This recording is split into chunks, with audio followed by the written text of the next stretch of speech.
जय श्री राम भाई लोगों। बड़े को प्रणाम और छोटे को प्यार भरा नमस्कार। आज मैं ये वीडियो के माध्यम से अपने गांव वासियों के लिए लाइव आया हूँ और ये बताना चाहता हूँ कि हमारे जो गांव से जो जुड़ी समस्याएं हैं उसको कैसे निजात किया जाए। जैसे बहुत सारे ऐसे समस्याएं हमारे गांव में होते हैं कि जैसे बहुत सारे लोग फाइनेंशियली बर्डन में से जूझ रहे हैं। अब उनको निजात पाने के लिए है तो हमारे गांव के ही, चाहे कोई भी हो, हम हो, हमारे जैसे कोई और हो या हमसे भी नीचे जो भी हो। यहाँ जाति और धर्म की बात नहीं की जाएगी, प्रॉपर मेरे गांव के लिए की जाएगी। जो मेरे गांव के विकास को, जो नीचे तबके के लोग हैं उनको मुख्य धारा में लाया जा सके, तो वो कैसे, वो पहल हम युवाओं को करना होगा। मगर मेरे मन में एक विचार आया कि क्यों ना एक ऐसा पॉलिसी बनाया जाए हम युवाओं के द्वारा जो गांव के हित के हो, गांव के विकास की हो और गांव के नीचे तबके के जो लोग हैं जो फाइनेंशियली कमज़ोर हैं उनको फाइनेंशियली मदद की जाए। आज होता क्या है हमारे गांव में कि किसी तंगहाली के चलते किसी न किसी कोई ना कोई कारण ही होता होगा जब लोग किसी से उच्च ब्याज दर पे पैसा लेते हैं। और जब पैसा लेते हैं उच्च ब्याज दर के, तो उस समय उन लोग की मजबूरी होती है। और जब उन लोग को वही ब्याज दर पे जब पैसा वापस करना होता है, तो मान लेते हैं कि अगर वो 5,000 या 10,000 रुपये लेता है और उसको 1 साल के बाद उसके पास पैसा होता है 5,000 रुपया, तो उस डर से उस आदमी के पास देने नहीं जाता है कि उसको शुद्ध भी देना है। और जिसके वजह से इससे इसे करते करते करते उसका और ही बढ़ता जाता है। तो ये चीज़ को ही पाटना है, इस चीज़ को ही दूर करना है। वो कैसे दूर किया जाए? तो मैं ये भी नहीं कहूँगा कि मतलब कोई लोग अगर उच्च ब्याज दर पे दे चाहे निच ब्याज दर पे दे, वो ज़रूरत नहीं है, वो तो आपका चीज़ है, आप जिस दर पे लगाएं। लेकिन हाँ, अब हम लोग को करना क्या है कि अगर हम लोग ही एक जो गांव का जो संगठन होगा, जहाँ गांव का जो एक पॉलिसी उन लोगों के लिए लागू होगा, हम लोग ही उन लोगों को उस कुछ महीने के लिए कुछ प्रॉपर कार्य के लिए एक प्रॉपर रीजन जानकर अगर पैसा देते हैं, तो हो सकता है कि इससे निजात पाया जाए और उच्च नीच का जो भेदभाव है, जो आपसी वैमनस्य बना रहता है इसके वजह से, वो ख़त्म हो जाए। और एक अगल बगल गांव में हमारा गांव जो है मिसाल बनकर उभरे कि हाँ, कारा बिघा एक गांव है जो उच्च नीच का भेदभाव नहीं देखती है, पैसा वाला और कमज़ोर वर्ग का भेदभाव नहीं देखती है, सभी एक सामान्य भाव से सभी को एक ट्रीट किया जाता है। तो वो संभव तभी होगा जब मेरे जितने भी गांव के गार्जियन हैं वो सभी, मेरे जितने भी छोटे भाई हैं, जितने भी मेरे समकक्ष मेरे साथीगण हैं, उन सब अगर युवा भाई चाहें तो ये जो है ना वो संभव होगी। ऐसे कहावत है ना कि अकेले चना भाड़ नहीं फोड़ती। तो उस अब पूछो, आप ही लोग बोलिएगा, आपके दिमाग में अब तक आते होंगे कि आखिर ये पैसे आएंगे कहाँ से।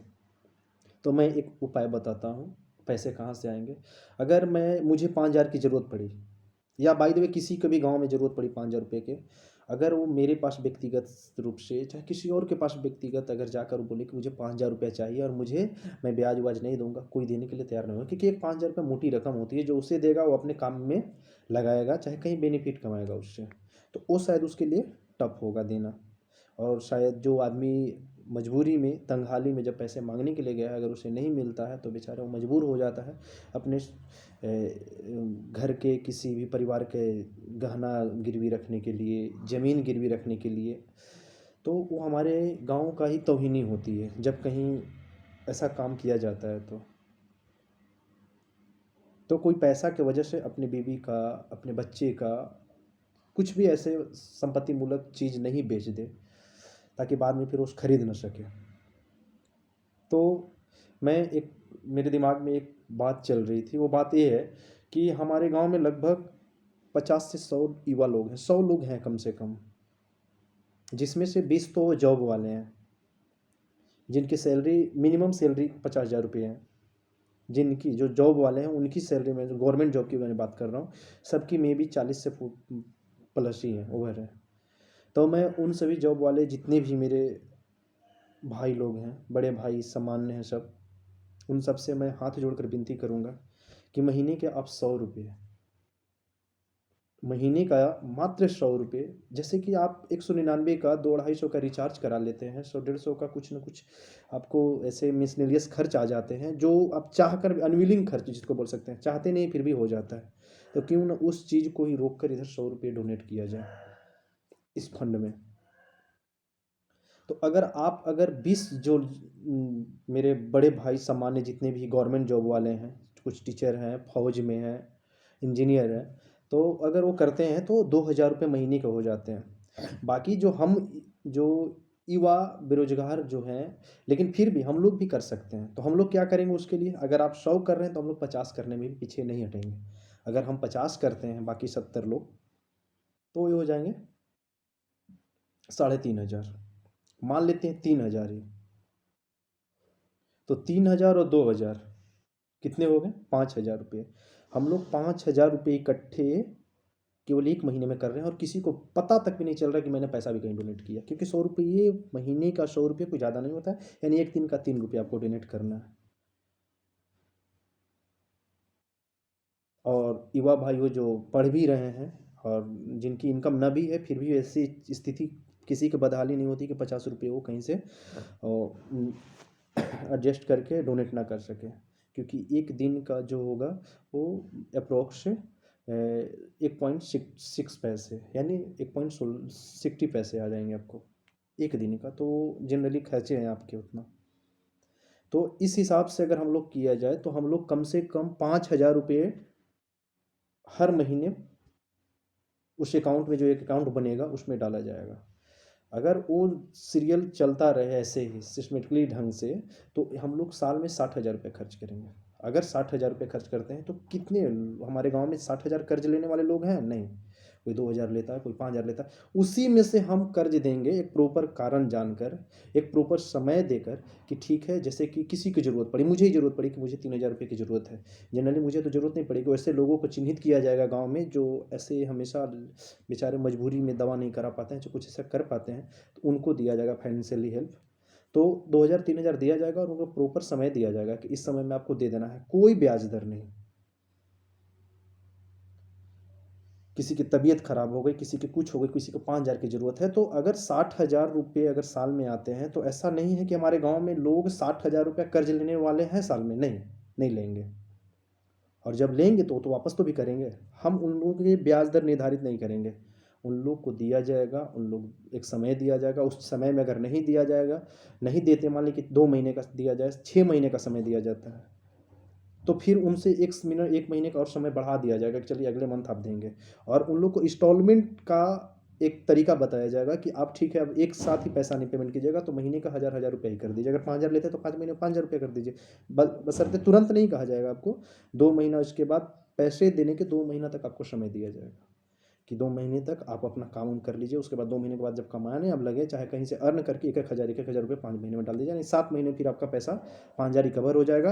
अगला कभी भार नहीं बुझाएगा, हम लोग को भी भार नहीं बुझाएगा, क्योंकि हम लोग को इसलिए भार नहीं बुझाएगा कि हम लोग को उसमें मात्र लगा होगा कितने? 50 रुपये। हम लोग का लगा होगा 100 रुपये। अगर यही तरीका से अगर 5 साल तक चला रहा है तो हम लोग कितने हो जाएंगे? 3 लाख पे, 3 लाख रुपये अर्न कर लेंगे हम लोग 5 साल में। अब 5 साल की बात जब स्कीम आती है, जब 3 लाख रुपये हम लोग के पास हो जाए, तो लोगों के दिमाग में आएगा कि पैसा किया क्या जाए। तो पैसा हम लोग क्या करेंगे? आज हमारे गांव में किसी की भी तबीयत खराब हो जाती है, तो ऑप्शन नहीं है हम लोग के पास कि हम लोग किस गाड़ी से लेकर कहाँ जाएं। तो एक ऐसा सुविधा किया जाए हमारे गांव में ही, क्योंकि हमारे गांव में बहुत सारे लोग अब 4 व्हीलर के चालक हो चुके हैं, और ज़रूरत पड़ेगी तो हम लोग भी सीख लेंगे, ताकि कभी भी किसी को एक निस्वार्थ भाव से, एक स्वार्थ भाव से नहीं कि किसी में इसमें बड़ा होने की बात है, नहीं छोटा होने की बात है। तो हम लोग क्या करेंगे कि हम लोग एक मतलब बात करके किसी से, सभी लोग एक जगह इकट्ठा हो जाएंगे, हम लोग पूरे गांव वाले के, और इस बात को रखेंगे कि एक पुरान ओमनी जो मतलब कंडीशन में हो, पुरान ओमनी का मतलब कि कंडीशन में हो, सेकेंड हैंड ले, तो वो 80 से 1 लाख के बीच में आ जाते हैं। चलिए 1,20,000 में ही आएंगे। 10 से 20 हज़ार रुपये उसको खर्च करने में, मॉडिफाई करने में लगेंगे, किस चीज़ फॉर्म में? एम्बुलेंस में। तो हम उसको एक एम्बुलेंस का रूप दे देंगे और वो पूरे गांव के सर्विस के लिए रहेगा। और जब भी किसी की तबीयत खराब होती है, पटना जाना होता है, जमुआर जाना होता है, गया जाना होता है, तो वो एम्बुलेंस तुरंत सर्विस देगी और तुरंत वहाँ से चले जाएगी। और एक सिलेंडर का मुहैया मैं अपने तरफ से करवा दूंगा, जो ऑक्सीजन सिलेंडर का होता है। और जब ये होगा तो पूरे गांव में हम लोग को एक मैसेज जाएगी कि आज कारा जो है, वो कारा दुब्बे बीघा जो है, वो पूरे ओबरा प्रखंड में एक अलग गांव है, पूरे औरंगाबाद जिला में अलग गांव है, जो अपना खुद के 50-100 रुपये इकट्ठा करके एक एम्बुलेंस की व्यवस्था कर ली। और जब मिसाल जिला स्तर पे जाएगी तो शायद हो सकता है कि हमारे गांव के पहल को देखते हुए सारा गांव भी इस पहल को करे।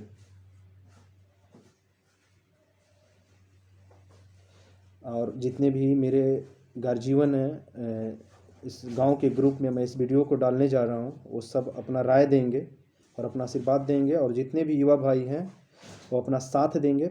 आपकी 50 रुपया पूरे गांव के तरक्की के राह पर ले जा सकता है। अगर हमारे बाबूजी, हमारे दादाजी जिस राह पे चले हैं और अभी तक गांव अगर विकास नहीं कर पाया है, तो उस राह को बदलने की ज़रूरत है। गांव छोड़ने की ज़रूरत नहीं है, उस राह को बदलने की ज़रूरत है कि जिस राह से हम लोग चल रहे थे, उस गांव से गांव का विकास नहीं होने वाला है। तो और दूसरी चीज़, ये तो जो चीज़ थी मैंने मेरे मन में था वो रख दिया। और पूरे गांव के जो मन में एक विचार आ रहा है वो ये है कि कारा मदन सिंह के दूरा से लेकर, यानी अनिल सिंह के दूरा से लेकर देवी थान तक क्या रास्ता, वो बैठकर चर्चा का विषय है, चर्चा किया जाए और उस पर जल्द से जल्द निजात पाया जाए, ताकि वो ज़मीन जब विवेक दुबे जी का हो, किस विजय दुबे जी का हो, अनिल सिंह जी का हो, या वहाँ पे प्रदीप हो या मैं हूँ, तो हम देने के लिए तैयार रहेंगे। तो इस पे पहल करने की ज़रूरत है, पहल करें और उसमें निजात पाया जाए। जी धन्यवाद।